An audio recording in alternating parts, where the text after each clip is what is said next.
सूर्यग्रहण 2026 सूर्यग्रहण अमावस्या आणि गर्भवती महिला सूतक खरंच पाळायचं का?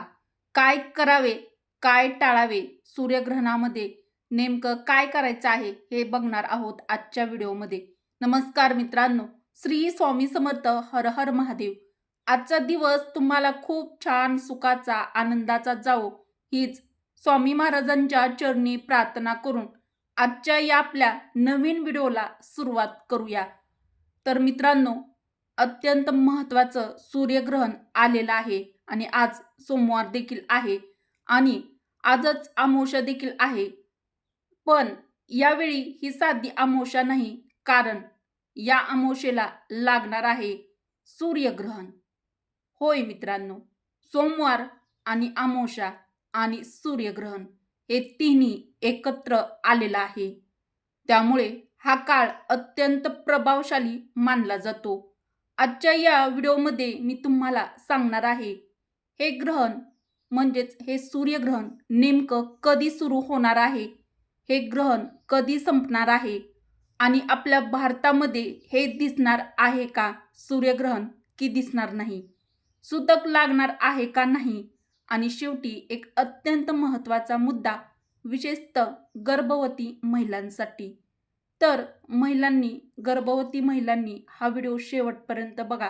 त्यांच्यासाठी अत्यंत महत्त्वाची माहिती या व्हिडिओमध्ये मी शेअर करणार आहे. मित्रांनो, सूर्यग्रहणाची नेमकी तारीख आणि वेळ.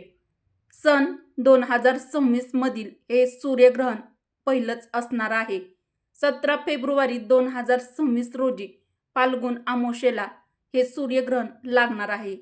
भारतीय प्रमाण वेळेनुसार ग्रहण काल म्हणजेच ग्रहण कधी सुरू होणार आहे, तर दुपारी 3:26 हे ग्रहण सुरू होणार आहे. मध्यम काळ सुमारे 5 ते 6 वाजण्याच्या दरम्यान आहे. ग्रहण समाप्त कधी होणार आहे, तर सायंकाळी 7:57 ग्रहण समाप्त होणार आहे.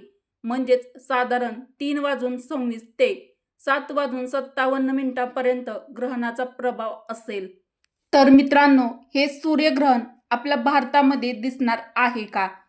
तर मित्रांनो, हे सूर्यग्रहण भारतामध्ये दिसणार नाही. हे मुख्यत्वे दक्षिण अमेरिका, आफ्रिका आणि अंटार्क्टिका या भागामध्ये दिसेल. याचा अर्थ काय? भारतात दिसत नसेल तर सूतक पाळायचं का? भारतात दिसत नसल्यामुळे धार्मिक दृष्टिकोनातून सूतक काळ लागू होत नाही, पण गर्भवती महिलांसाठी खूप वेगळं आहे. सूतक म्हणजे काय?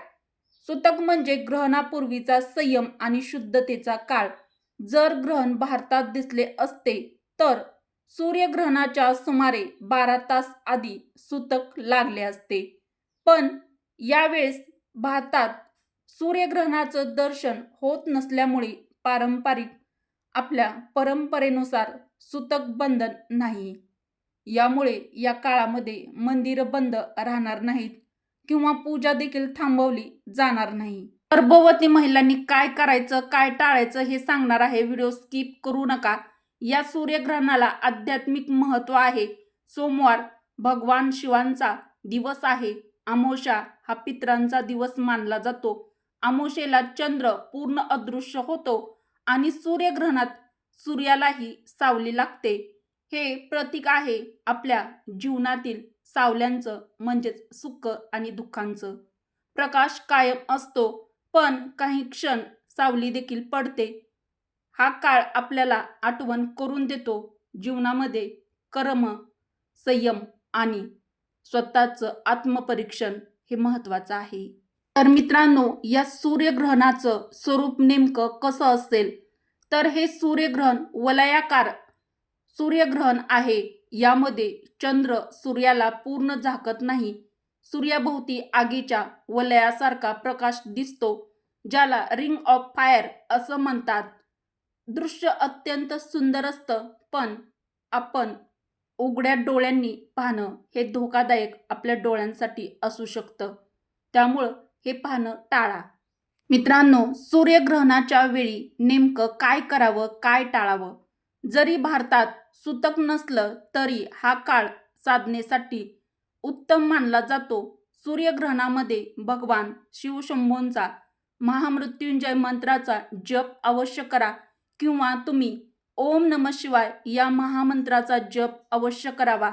तुमच्या आवडत्या देवाचे ध्यान करावे. तुमच्या ऐपतीनुसार दान देखील अवश्य करावे. महत्त्वाचं म्हणजे या सूर्यग्रहणाच्या काळामध्ये नेहमी सकारात्मक विचार ठेवावे. मित्रांनो, सूर्यग्रहणामध्ये नेमकं काय टाळावं, काय चुका करू नयेत? तर सूर्यग्रहण उघड्या डोळ्यांनी सूर्य पाहू नये. घरामध्ये नकारात्मक शब्द बोलू नये. अपशब्द टाळावे. वाद घरामध्ये करणे टाळावेत. राग, चिडचिड करणे टाळावे. मित्रांनो, आता आपण सर्वात महत्त्वाचा मुद्दा बघूया. मैत्रिणींनो, मी सुरुवातीला सांगितलं होतं महिलांसाठी एक विशेष सूचना म्हणजेच अत्यंत महत्त्वाचं सांगणार आहे. जरी भारतात ग्रहण दिसत नसलं तरी अनेक कुटुंबामध्ये परंपरेनुसार काही काळजी ही घेतली जाते. म्हणजेच हे सूर्यग्रहणाचे नियम पाळले जातात. तर गर्भवती महिलांसाठी अत्यंत महत्त्वाचं आहे. परंपरेनुसार सांगितलं जातं ग्रहणाच्या वेळी बाहेर जाऊ नये. धारदार वस्तू वापरू नयेत. शिवणकाम करू नये. शांत बसून मंत्र ऐकावे. देवाचं ध्यान करावं. वैज्ञानिक दृष्टिकोनातून जर आपण विचार केला तर सर्वात महत्त्वाची गोष्ट म्हणजे थेट सूर्यप्रकाशाकडे पाहू नये. म्हणजे सूर्याकडे बघू नये. कारण ग्रहणाच्या वेळी डोळ्यांना इजा होऊ शकते. त्यामुळे घाबरण्याची गरज नाही, पण काळजी घेणं हे तितकंच अत्यंत गरजेचं आवश्यक आहे. मित्रांनो, आता आपण बघूया की सूर्यग्रहण झाल्यानंतर काय करावं. स्वच्छ पाण्याने स्नान करावं. घर स्वच्छ करावं. देवघरामध्ये दीप लावावा. देवापुढे देवघरामध्ये धूप, दीप, अगरबत्ती लावून, तुळशीपुढे दिवा लावून, अगरबत्ती लावून वातावरण प्रसन्न करावं आणि घरामध्ये सकारात्मक ऊर्जा निर्माण करावी. मित्रांनो, व्हिडिओमध्ये पुढे जाण्याआधी व्हिडिओला एक लाईक अवश्य करावं. आपल्या चॅनलला सबस्क्राईब देखील जरूर करा. मित्रांनो, अमावस्या आणि सूर्यग्रहण हे भीतीचे संकेत नाहीत, तर ते आपल्याला सांगतात सावली कायम राहत नाही, प्रकाश परत येतोच. तसेच आपल्या जीवनातील कितीही अंधार आला तरी प्रकाश हा परत येणारच आहे. तसेच मित्रांनो, आपल्या जीवनामध्ये सुख आणि दुःखांचं सुद्धा आहे.